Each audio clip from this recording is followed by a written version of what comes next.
तो आज हम लोग बेसिकली एक बहुत इंपॉर्टेंट थ्योरम के बारे में बात करने वाले हैं जो मैट्रिक्स में काफ़ी यूज होता है। नाम है rank nullity theorem. Rank nullity theorem. अब इसके बहुत सारे डेरिवेटिव्स भी होते हैं। डेरिवेटिव्स का मतलब इसके अलग अलग फॉर्म्स होते हैं, तो उनके बारे में भी हमें थोड़ी सी जानकारी हासिल करनी चाहिए। तो बेसिक थ्योरम क्या बोल रहा है, basically the rank of A. ठीक है, कोई एक मैट्रिक्स है, हम मान लेते हैं ए, जो कि आपका n क्रॉस n हम अगर मान लेते हैं n क्रॉस n मैट्रिक्स है, तो basically the rank of A plus the nullity of A, nullity of A will be equal to the number of columns. Number of columns, ये हमारा theorem कहता है। अब यहाँ पे नंबर ऑफ कॉलम्स कितने हैं, n है, तो ये हो जाएगा n। अगर ये n क्रॉस m होता तो यहाँ पे m होता। ठीक है, ये आपको याद रखना है। अब हमें एक चीज पता होना चाहिए कि हमारा जो कॉलम स्पेस होता है, ठीक है, कॉलम स्पेस का जो डायमेंशन है वो रैंक के बराबर होता है। ठीक है, सिमिलरली हम ये भी जानते हैं कि dimension of row space of A, ठीक है, ये भी हमारा रैंक के ही बराबर होता है। ठीक है, ये भी हमें पता होना चाहिए। बेसिकली रैंक हमें क्या बताता है कि एक मैट्रिक्स में कितने इंडिपेंडेंट कॉलम्स है या रोज है, ये हमें पता चलते हैं। ठीक है, सो ये आपको जानने होंगे। सो यहाँ पे अगर dimension of column space of A rank A है और dimension of row space of A ये भी रैंक ऑफ ए है, तो हम यहाँ पे इसको चेंज कर सकते हैं कि नहीं? बिल्कुल सही बात है। सो यहाँ पे हम क्या कर सकते हैं, हम इसको दो अलग अलग तरीके से लिख सकते हैं।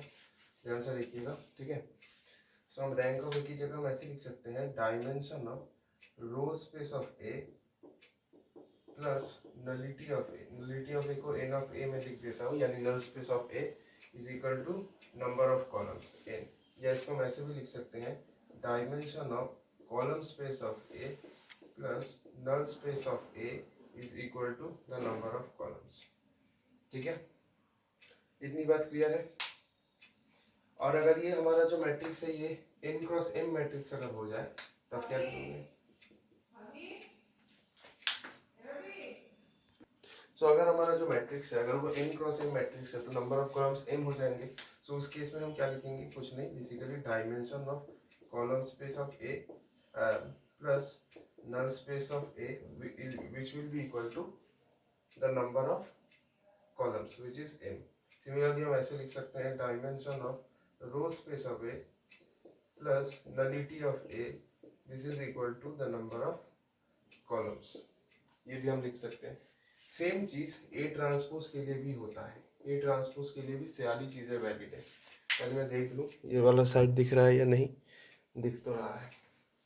अच्छा, सो एक चीज अब आप देखें ध्यान से, रैंक नलिटी इतनी बात क्लियर है। ए ट्रांसपोज के लिए भी हम चेक करेंगे। ठीक है,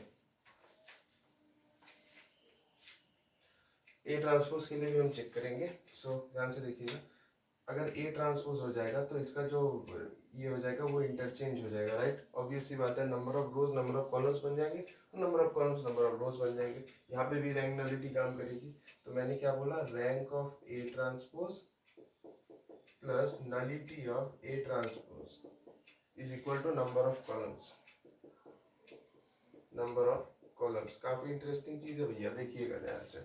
तो यहाँ पे हम इसको और क्या क्या कर सकते हैं, रैंक ऑफ ए हमें ये तो पता है कि रैंक ऑफ ए, ठीक है, is equal to the rank of A transpose. मतलब एक मैट्रिक्स का रैंक जो होगा अगर आप उसका ट्रांसपोज लेंगे तो भी उसका रैंक सेम ही रहेगा, चेंज नहीं होता है।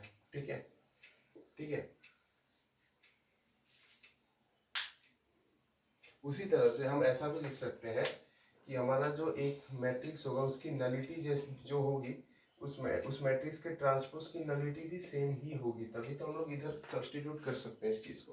ठीक है, तो यहाँ पे हम ऐसा लिख सकते हैं, dimension of row space of A transpose plus nullity of A transpose equal to number of columns. Number of columns कितने हैं, m, तो मैं यहाँ पे m लिख देता हूँ। सिमिलरली हम ऐसा लिख सकते हैं, dimension of column space of A transpose plus nullity of A transpose equal to number of columns, जो कि हमारे m है।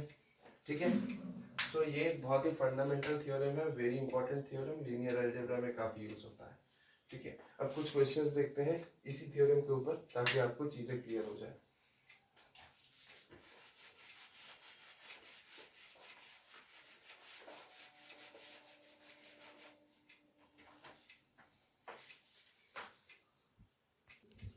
ये देखिए यहाँ पे हमें क्या बोल दिया गया है, एक m क्रॉस n मैट्रिक्स है, अगर A ट्रांसपोज की नलिटी 0 है तो रैंक ऑफ A आपका m होगा, ठीक है।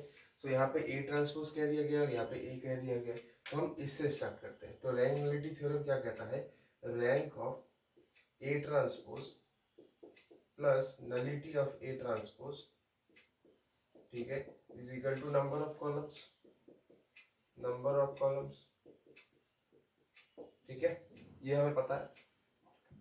हमें रैंक ऑफ ए चाहिए, तो हमें पता है रैंक ऑफ ए ट्रांसपोज और रैंक ऑफ ए सेम होते हैं, तो हम इसके जगह पे क्या हम रैंक ऑफ ए बैठा सकते हैं, बिल्कुल बैठा सकते हैं, plus nullity of A transpose जैसा रहने दीजिए, ये क्या है 0, और यहाँ पे number of columns, number of columns यहाँ पे कितने हैं, m क्रॉस n मैट्रिक्स है, सो m रोज और n कॉलम्स। सॉरी, यहाँ पे मेरा थोड़ा क्वेश्चन का फ्रेमिंग गलत है, ये m क्रॉस n मैट्रिक्स होगा, क्वेश्चन का फ्रेमिंग थोड़ा गलत है, सॉरी। तो यहाँ पे m कॉलम्स है, तो यहाँ पे इक्वल टू क्या हो जाएगा m, सो यहाँ से हम क्या लिख सकते हैं, rank of a is nothing but m, सो ये बात जो है ट्रू है। अब हम रो स्पेस के साथ नल स्पेस का रिलेशन है वो देखेंगे।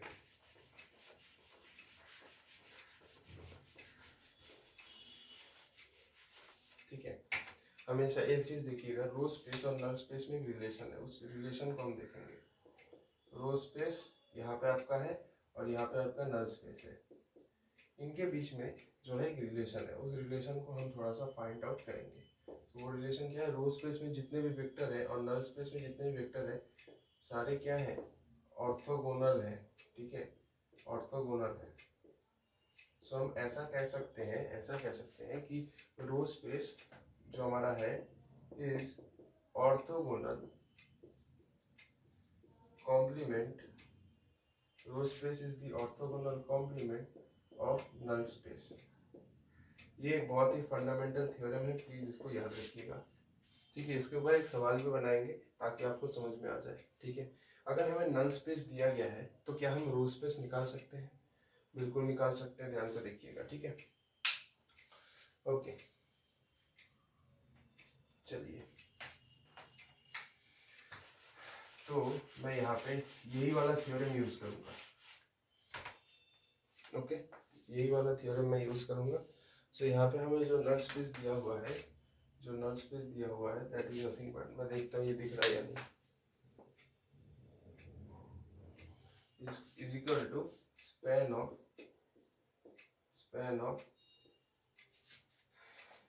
1 minus 1 2 minus 1 3 2, 1 minus 1 2 minus 1 3 2, this is basically और नल स्पेस। हमसे क्या पूछा गया है, रो स्पेस, रो स्पेस। तो एक चीज आप देख सकते हैं, ये जो हमारा नल स्पेस है ये 3 डायमेंशनल स्पेस को बिलोंग करता है, तो हमारा जो रो स्पेस होगा ऑब्वियसली ये भी 3 डायमेंशनल स्पेस को ही बिलोंग करेगा, क्यों, because row space is the orthogonal complement of null space. Okay, so हम कैसे निकालेंगे, तो देखिए रो स्पेस भी एक वेक्टर ही होगा, तो यहाँ पे हम क्या बोलेंगे, रो स्पेस का जो वेक्टर है इसको हम x y और z मान लेते हैं, ठीक है। Row space also is a span of row vectors that make up the entire matrix. तो यहाँ पे हम क्या करेंगे, हमें एक चीज पता है कि रो स्पेस में जो भी वेक्टर है वो नल स्पेस के हर एक वेक्टर के साथ क्या है, ऑर्थोगोनल है। इसका मतलब रो स्पेस में जो ये वाला वेक्टर है ये -1 माइनस 1 2 के साथ भी ऑर्थोगोनल है, और जो ये वाला वेक्टर है ये भी तुम्हारा -1 3 2 के साथ ऑर्थोगोनल है, ठीक है, ऑर्थोगोनल है, ये हमेशा याद रखना। ऑर्थोगोनल का मतलब क्या है, ये अगर A है ये अगर B है, ऑर्थोगोनल का मतलब है A dot B equal to 0 होना चाहिए, ठीक है। तो यहाँ पे हम वही करेंगे, ध्यान से देखिए, फिर हम लोग इसका रो स्पेस निकालेंगे। ओके, तो यहाँ पे हम क्या करेंगे, A dot B equal to 0, इस चीज को ही सेटिस्फाई करने की कोशिश करेंगे। सो पहले x इंटू 1 यानी x, ठीक है, y इंटू -1 यानी -y, z इंटू 2 यानी +2z इक्वल टू 0, ये पहला इक्वेशन है। फिर हम लोग इसके साथ इसका देखेंगे, x इंटू -1 यानी -x, y इंटू 3 यानी +3y, और z इंटू 2 यानी +2z इक्वल्स टू 0, ठीक है, ठीक है, ठीक है। अब हम लोग यहाँ से x का एक वैल्यू निकाल सकते हैं। x क्या है, बेसिकली वाई माइनस 2z। इस वैल्यू को हम यहाँ पे सब्सटीट्यूट करेंगे तो माइनस एक्स क्या हो जाएगा, माइनस वाई प्लस 2z।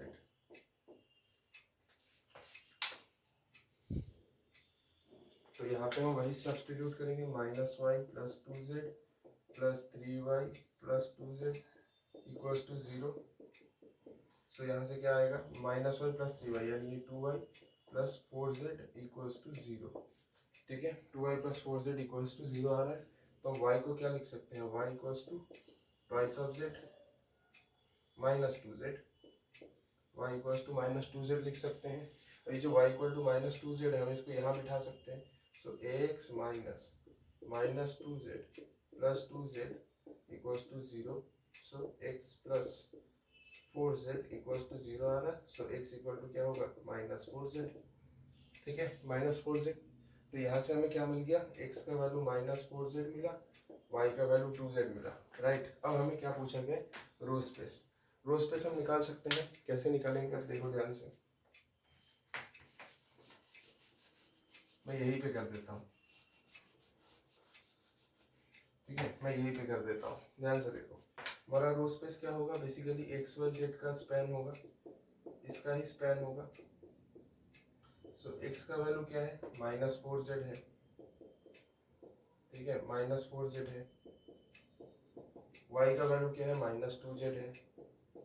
और z का वैल्यू तो z ही हम मान लेते हैं, इसका स्पैन होगा। अब z हर जगह से हटा दो, क्योंकि जो रो स्पेस है, रो स्पेस में वेरिएबल्स नहीं रहते, सिर्फ कांस्टेंट्स रहते हैं, तो सारे z हट जाएंगे। सो रो स्पेस हमारा क्या हो जाएगा, स्पैन ऑफ -4 -2 और 1। सो ये हमारा क्या हो जाएगा, this is our row space. ठीक है, समझ में आया।